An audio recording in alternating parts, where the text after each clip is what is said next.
Germany played host to Gamescom this week, and we've been overwhelmed by new videos. We've also got news about a sales milestone for Minecraft, rumours surrounding Electronic Arts, a quick look at Sony's showing in Cologne, including Crossbuy and Tearaway, new details from Star Wars 1313 and SimCity, Team Fortress 2's Man vs Machine update and the one for Portal 2, the multiplayer elements of Need for Speed Most Wanted, and a big reveal from the show floor, which proves that everything old is new again, all in this week's edition of Player Attack.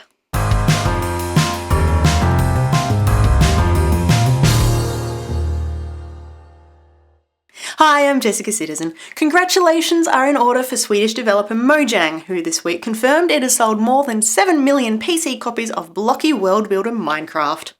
It's taken the game 3 years to reach this lofty peak, and while that's absolutely nothing to scoff at, you might be interested to note that it has taken the Xbox 360 version just 3 months to sell nearly half as many copies, recently crossing the 3 million mark.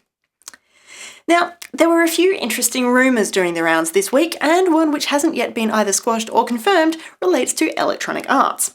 According to an anonymous source, the publisher is exploring sale possibilities, citing competition from free online gaming sites as a major deciding factor.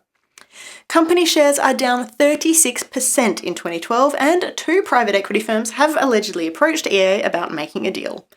None of the 3 companies have commented. Another rumour that popped up was that the PlayStation Network had been hacked, again, with Anonymous claiming responsibility. Didn't take long for gamers to figure out that this one was a hoax. The list of at-risk accounts had been lifted from a document published in March of this year, following an earlier attack which we already knew about. In fact, it's actually been a pretty good week for Sony, with a killer showing at Gamescom in Germany.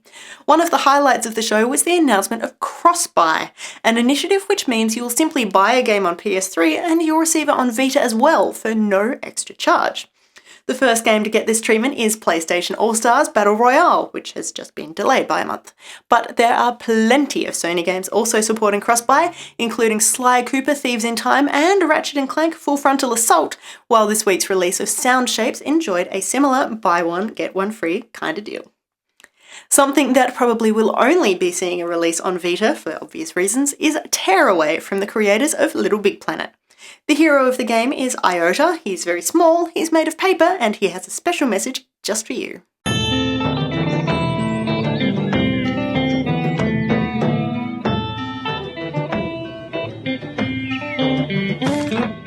You should have got a better bed, better for your head, better head with short tie. You should have got a better than that Dead Sea. Promise it to me, promise me that I'll see.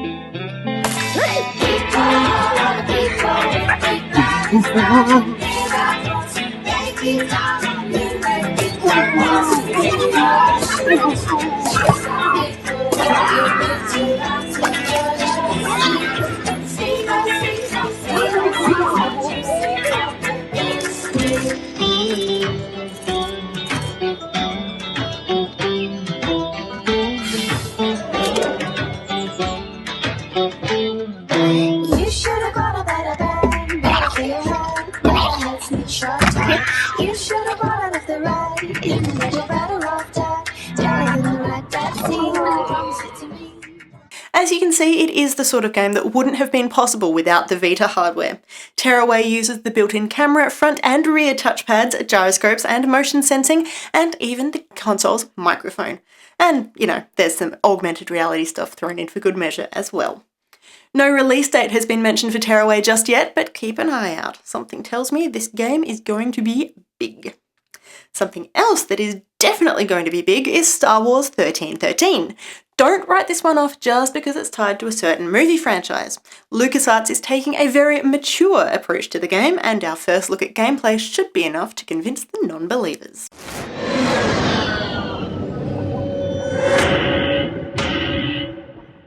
Catch a deep breath. It'll be the last fresh air you'll get for a while.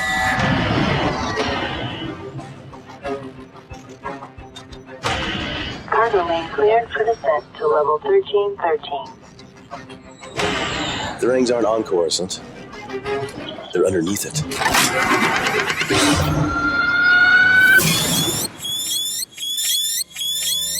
It's a long way down. lot dirtier where we're headed.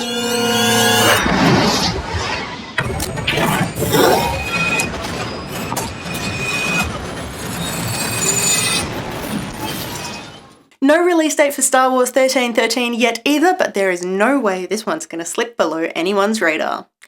Something which does have a release date is SimCity, coming to Mac and PC in February next year. Yep, that's right, Maxis has officially confirmed that gamers who prefer their home computers a little more Apple-themed will not miss out when the King of City Builders returns.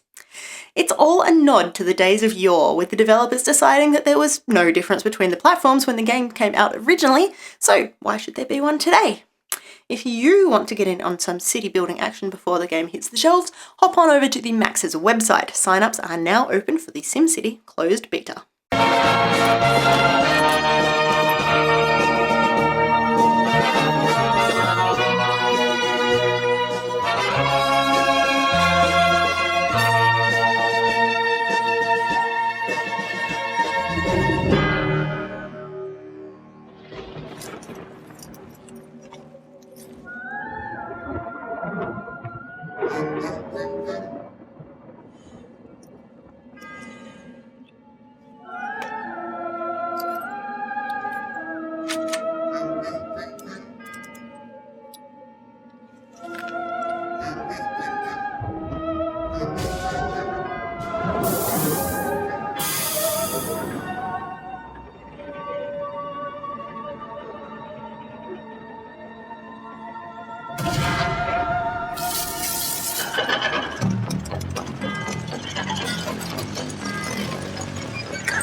The day of the robots is upon us as Valve reveals the Man vs. Machine update for Team Fortress 2, which introduces an all-new faction, Grey, as well as a 6-person co-op gameplay mode.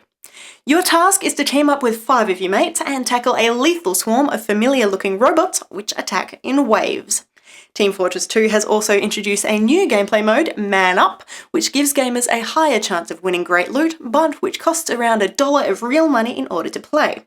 Don't want to fork over any cash? No problem. Team Fortress 2 and the rest of the Man vs. Machine update is all completely free. Meanwhile, developer Valve is apparently a bit of a fan of co-op gaming, announcing an update for Portal 2 this week as well, which sees co-op multiplayer added to the perpetual testing initiative Level Editor. To celebrate the update for the game, Valve is also giving out Steam coupons to everyone who owns a copy of Portal 2, offering a 75% discount on another copy of the game, designed to be given to the person you'd most like to co-op with. Multiplayer of a different kind is headed our way from the new Need for Speed, which offers 12 people the opportunity to duke it out against each other in the quest to discover who is the most wanted.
There's all sorts of nifty tricks in the game, but the bit that we like the best, almost all of the cars are unlocked from the moment you load the game, because an open world game deserves an open game structure. Executive producer Matt Webster explains simply, if you can find it, you can drive it. And we've got one more trailer for you this week, picked from the overwhelming amount that came out of Gamescom.